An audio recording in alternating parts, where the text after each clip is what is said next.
Ion, Charlotte, and Dan are managers of Emerge Education, which is Europe's leading EdTech accelerator. And this program is 3 months program based in London. And the accelerated companies aim to change the world in the field of education. So that was just a brief introduction about your space, and I would like to ask you to better introduce us. What would you do here, and maybe what is the unfair advantage to compare with other accelerators across London? Yeah, cool. Fantastic. So I'm Charlotte, and I am the Communities Manager at Emerge Education. I'm Iona, and I am the Operations Manager at Emerge Education. And I'm Dan. I'm responsible for directing the accelerator program and making sure that we have the right community to deliver real value to the startups. I think with regards to the mission you said there about sort of improving the state of education, so we think that the education market is the last great market to be truly transformed by technology, and that transformation will come, and when it does come, it'll create some huge companies that can have huge impact on the market. We want to be there to help nurture the ecosystem to be able to do that. And so we have the accelerator program. We also have EdSpace, which is, you've already profiled, which is a space that we helped co-found and co-run. And also building out some other things to help drive the ecosystem there. With regards to unfair advantage, I think very briefly it's because there's a great investment scene in London. I think that mixed with the fact that the education market in the UK is a thought leader worldwide, so many countries across the world are using the British curriculum, which means that any resources or tech solutions that are built here are easily applicable elsewhere. I think that those two things are the reason why London is best suited to build an accelerator program like this. And we have been the driving force behind that as an organisation.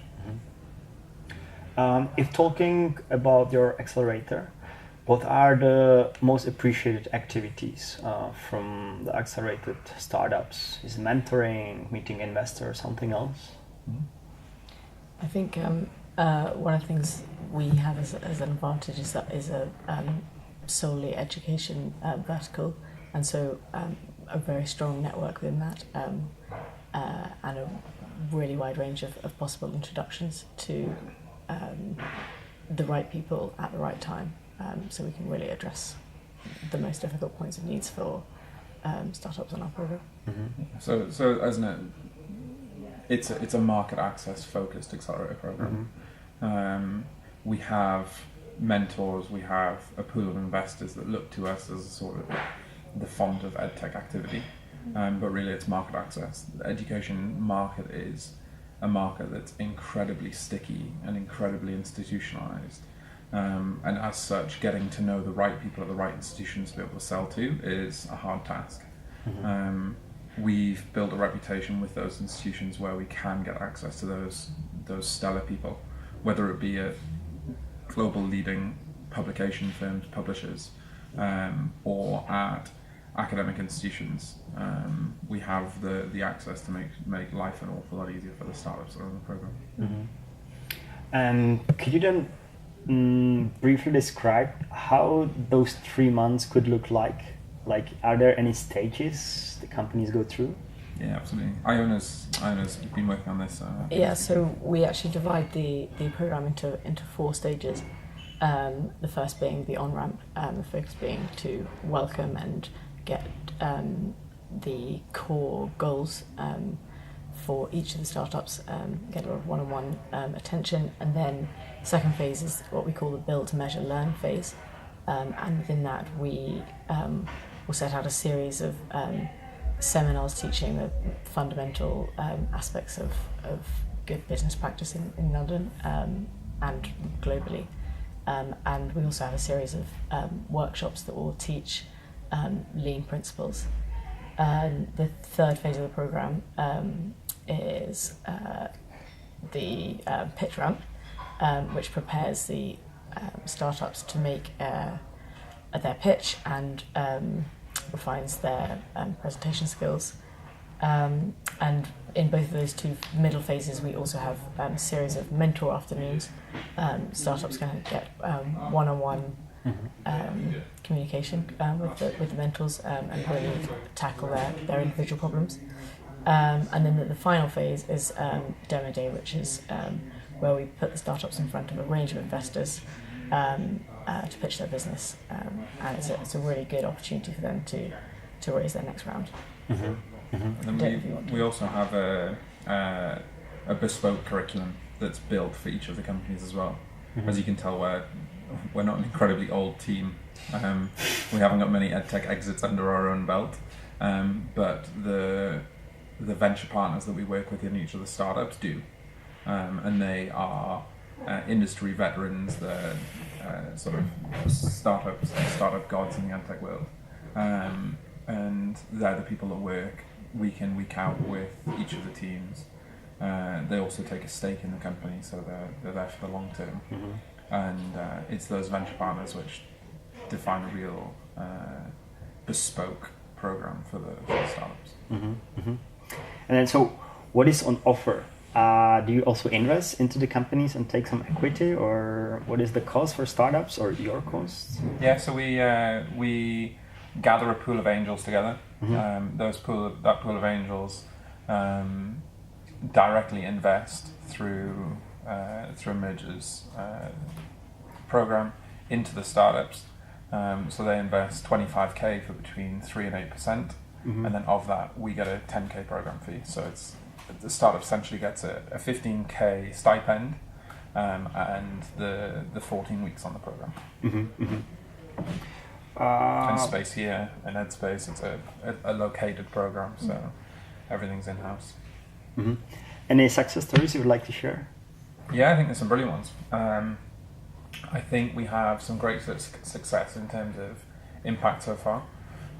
So we have a company called Diagnostic Questions that have had phenomenal success breaking into a really tough market. They provide essentially a data solution for teaching maths, which makes teaching maths much easier and helps save time for the teachers.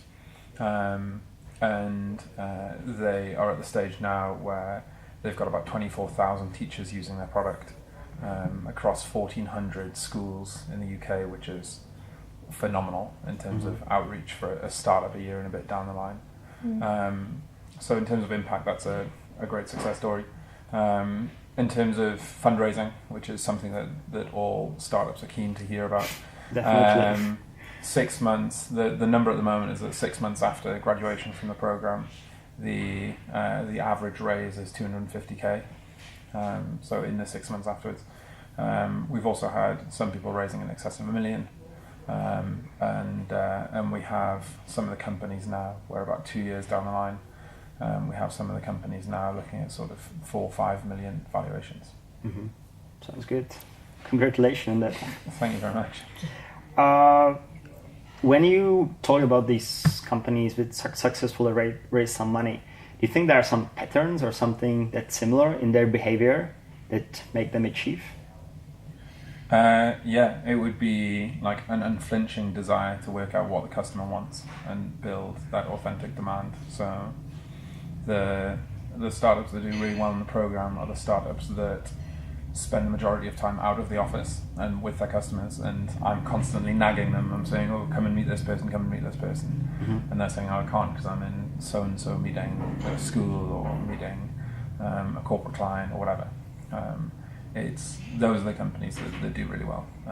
The companies that struggle, I think, are the ones that spend an excessive amount of time in the office making plans, making beautiful bits of design or whatever, but don't actually put that in front of customers.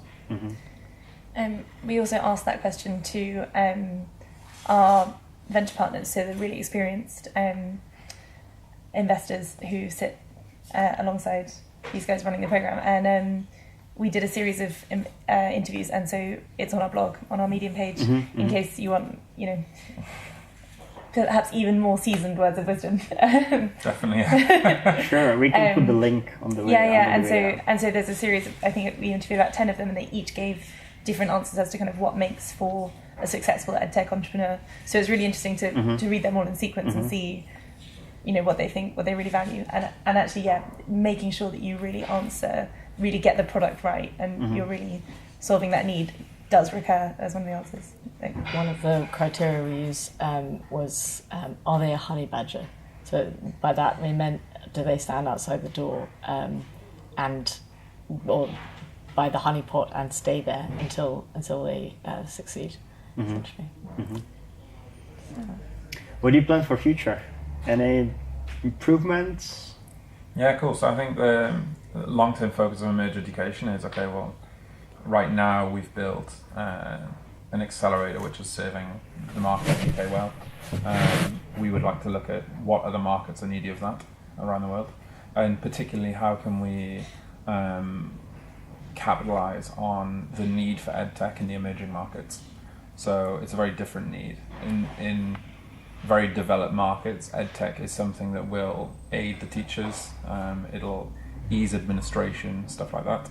In the emerging markets, the education model of old, so you get one teacher to 30 students, that model doesn't work anymore, and they don't have enough teachers. And so in those markets, brilliant EdTech is needed.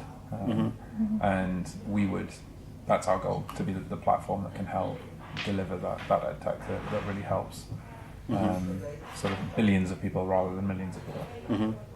My next question was about trends in EdTech. You mentioned a few things right now. Something else to add? I think one of the things that is happening is not necessarily in London, but in the East, a massively growing education technology market that are wanting to come over to London. So shifting their focus and trying to, as they've grown in the East, they are looking to expand into Europe. So, and London's the place to go for that. Especially for credibility. For credibility, the British market and Northern European market is sort of best to none. So, second to none. Other trends, I think, maths learning and language learning is a very popular area to build a business, an EdTech business in. I think that in developed markets, easing administrative burden is something where real quick wins can be made, because you have these huge institutions that employ huge amounts of people and deal with huge amounts of students. It's providing so much data and so much churn of data that being able to use that data effectively and administer that data is something that's becoming really costly. So EdTech solutions that can help that are quick wins. And then I think also you have the informal side of the market, which is something we haven't really touched on yet. So informal education is something where huge companies are being built. So Lynda.com's recent exit to LinkedIn is an example of that. You also have a huge number of other very, very, very cool informal education products that are capturing the B2C market and also the B2B market. So selling education to corporates. And there's absolutely massive potential there. On the emerging markets, actually, we hosted an event a while back called Exploring EdTech in Africa.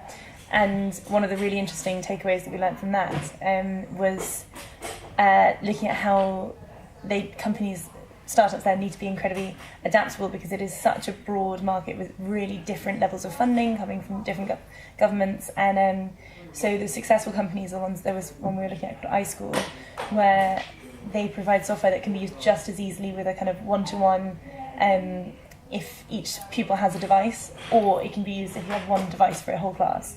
And it's having that level of adaptability that really can future-proof a startup, looking at the emerging markets, I think. From what I heard, the investor community looks pretty good in London. So my question on that is how to reach them, And is it really just in London, or specific for London, or is it possible also in the US, or you don't have that good knowledge about other markets? Reaching investors in the US. Reaching investor, EdTech investor here in London. Yeah. And then maybe if there are any other interesting investors which are very focusing on EdTech. So I think it depends what stage of investment you're looking at. If you're looking at angel investment is something that Emerge Education builds a network. We have that active network of angel investors, and what I mean serious angel investors as well. So people that can stump up more than 5, 10, or 50, and do higher tickets. We build that network and we sort of manage that network. With regards to venture capital, so out in the US, in the Valley, it's much easier to identify the VCs that are actively interested in EdTech. I think it'll probably take another year or two for that level of interest to come to the UK. There is already a little bit of interest there, and you have some VCs that are solely focused on EdTech. But those guys are easy to access as well. Do you think that the EdTech market is growing? I read somewhere it's finally mature, or it matured in last year. Oh yeah. So what's your idea about that? Because so the investments are growing, so investors realize that the market is mature. There's many companies that would like to invest in. I think you still see a level of seed investment that's higher than Series A investment. And while that's true, I think that there's still activity in the market. If total seed investment is higher than total Series A investment, then there's definitely growth in the market. So I don't think it's matured, and I mean the reality is no, it hasn't matured because not a huge lot has changed in the actual day-to-day of education. Formal education hasn't really changed. I think the last massive technological advancement of formal education was the book, and so no, it hasn't matured in that sense. There's still massive slices of market and impact that can be garnered there. And informal education, I think that's reliant on what new technologies are available. And Wikipedia and Google, I don't think, are the panacea of how people can store and access and organize knowledge. So, I think both from a data side as to the amount of money that's spent in the market, and also from the gaps in the market that can be filled by technology, I think there's still a huge amount of activity. On one hand, there, as you said, the market still can grow. On the other hand, if we are speaking about investments, in the US they start to say it's a bit overheated and the valuation can go down and investors will be afraid of spending their money. How do you think this will impact EdTech companies in London in next 2 years? You hear loads of investors say that valuations are inflated. I think there's probably some truth to it. I think it's also definitely it benefits the investors to say that and to keep saying it. I think that I don't think that the EdTech market is overinflated to the level or outside the norm of what normal tech startups are overinflated. So I think it's probably a macro market thing rather than just the EdTech vertical specifically. Great, thank you very much. I would close the first part. Brilliant. About EdTech and your accelerator. And now, if I can, I will ask a couple more questions about London in general, Awesome. and about the startup community.